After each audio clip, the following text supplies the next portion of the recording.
우리 다 같이 사도신경으로 우리의 신앙을 고백하도록 하겠습니다. 나는 전능하신 아버지 하나님 천지의 창조주를 믿습니다. 나는 그의 유일하신 아들 우리 주 예수 그리스도를 믿습니다. 그는 성령으로 잉태되어 동정녀 마리아에게서 나시고 본디오 빌라도에게 고난을 받아 십자가에 못 박혀 죽으시고 장사된 지 사흘 만에 죽은 자 가운데서 다시 살아나셨으며 하늘에 오르시어 전능하신 아버지 하나님 우편에 앉아 계시다가 거기로부터 살아있는 자와 죽은 자를 심판하러 오십니다. 나는 성령을 믿으며 거룩한 공교회와 성도의 교제와 죄를 용서받는 것과 몸의 부활과 영생을 믿습니다. 아멘. 오늘 우리에게 주시는 하나님의 말씀은 예레미야 51장 5절부터 10절까지 말씀입니다. 제 성경으로 구약 성경 1136면에 있는 예레미야 51장 5절부터 10절까지 말씀, 저와 여러분의 순서로 교독하도록 하겠습니다. 이스라엘과 유다가 이스라엘의 거룩하신 이를 거역함으로 죄가가 땅에 가득하나 그의 하나님 만군의 여호와에게 버림받은 호라비는 아니니라.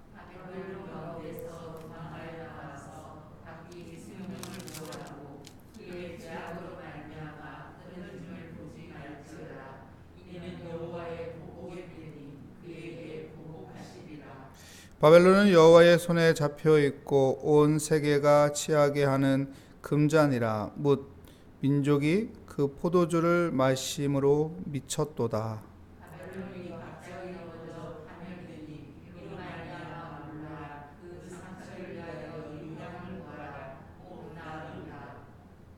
우리가 바벨론을 치료하려 하여도 낫지 아니한즉 버리고 각기 고향으로 돌아가자. 그 화가 하늘에 미쳤고 궁창에 달하였음이로다.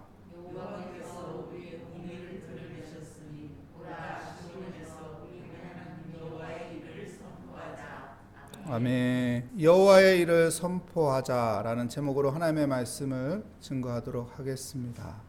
하나님은 질서의 하나님입니다.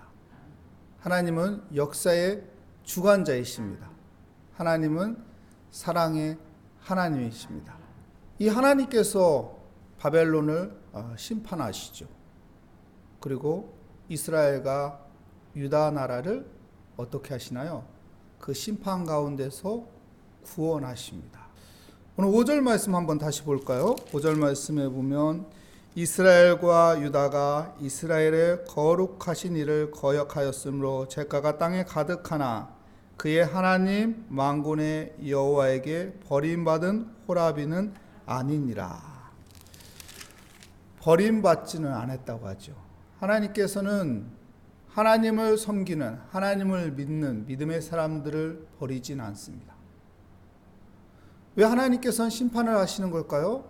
하나님께서는 심판을 통해서 하나님의 뜻하시는 계획하심이 있다는 것을 우리는 오늘 본문 말씀에서 하나님의 마음을 헤아릴 수 있는 것입니다.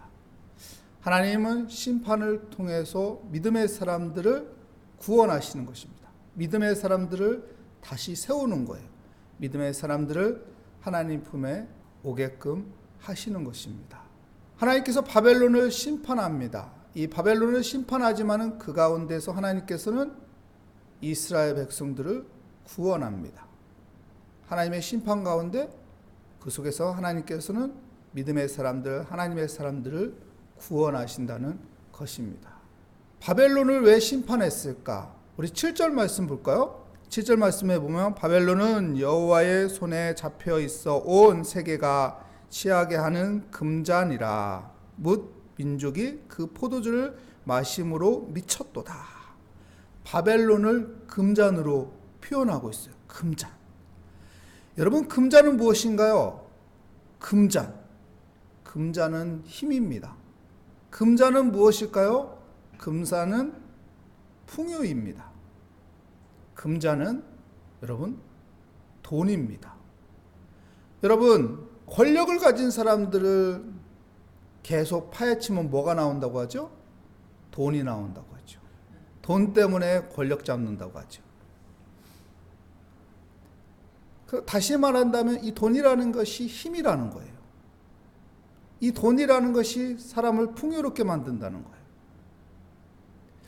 그래서 이 금잔이라는 것은 바벨론을 금잔으로 표현하고 있는데, 이 금잔이라는 것은 힘, 풍요로움, 돈을 이야기하는 것이죠. 근데 하나님께서 이 바벨론을 멸하십니다. 왜 그럴까요?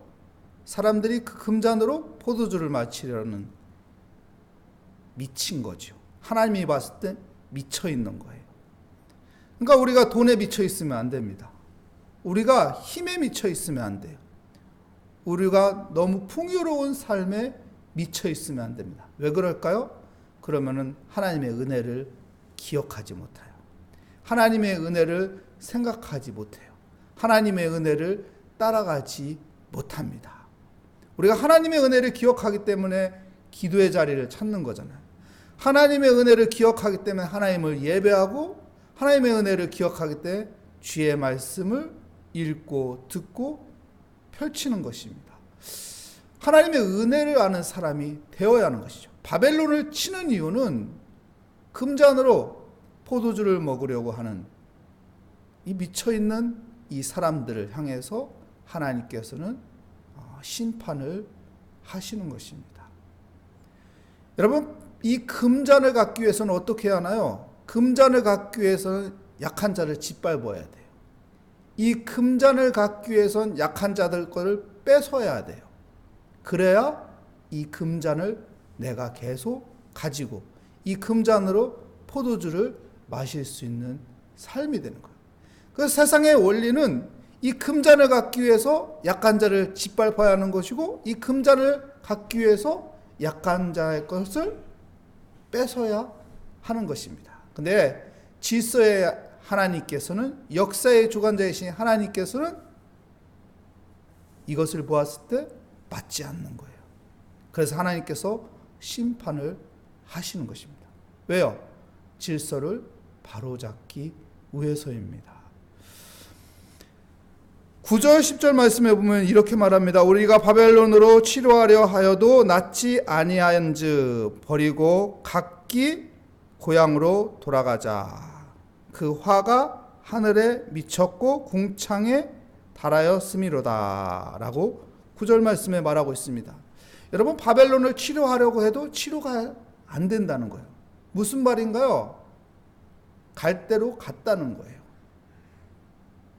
이제는 더 이상 버틸 수가 없다는 거예요. 우리가 건물을 보면은 건물이 무너지지 않게 지지대도 되고 또 수리도 하고 보수도 하고 그러잖아요. 그런데 갈 때가 됐어요. 이거는 완전히 무너질 때가 됐어요. 그러면은 그 건물은 무너지는 거예요. 어쩔 수 없는 거예요. 바벨론의 상황이 그렇게 됐다는 거예요. 바벨론의 상황이 고칠 수 없는 상황까지 되었다는 거예요. 이 금잔에 사람들이 미쳐 있는 거예요. 모든 세계의 모든 사람들이 바벨론을 부러워하며 바벨론의 그 금잔을 갖고자 하는 그런 욕망에 빠져 있는 세상의 모습을 이야기하는 겁니다. 그래서 하나님께서 더 이상 해결할 방법이 없다는 거예요. 고칠 수가 없다는 거예요. 이 바벨론은 그냥 한순간에 무너질 수밖에 없다라는 것을 이야기하는 것입니다. 하나님께서 바벨론을 이렇게 심판하십니다. 심판하지만은 하나님께서는 다시 그 속에서 하나님의 사람들을 구원하여 주시는 거예요. 여러분, 디모데후서 2장 20절 말씀에 보면 큰 집 이야기가 나옵니다.